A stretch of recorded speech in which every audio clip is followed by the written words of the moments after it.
look, obviously we've got to execute better, put ourselves in better position. There were some plays early in the game that, weren't executed the way it needed to. We got to coach better. We got to execute as players better.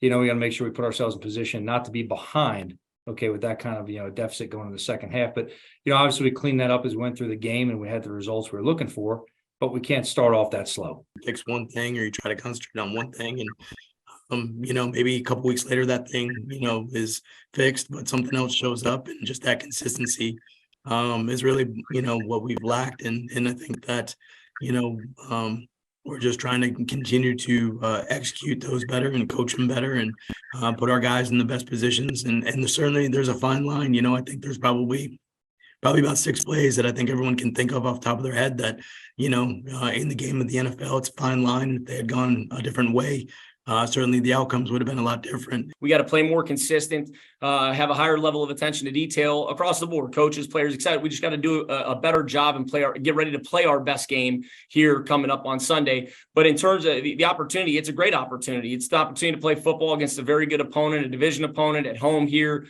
right at the start of the new year. So, I mean, it's everything you want. And all things considered, didn't play our best game, obviously, last week. This is a great opportunity for us to come out and, and right the ship and play a 180-degree different game. Yeah, the Dolphins do a good job staying balanced. They make everything look the same. It's very tough to really get a beat on what they're trying to do. The building of formations, whether it's pre-snap or post-snap.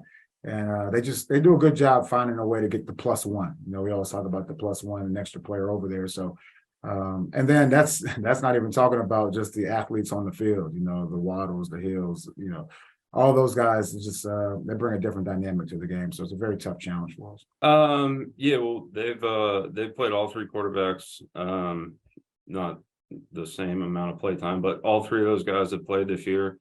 And it's a little bit up in the air whether he plays or not. So we got to be ready for everyone here going into the game, and we'll see how it plays out. But I wouldn't say drastically different. Like in terms of the offensive scheme, every player is different and have different strengths and weaknesses. But I don't know if they're gonna overhaul the offense just based on a new guy going in there. But we'll see how it goes and be ready for all of them the best we can.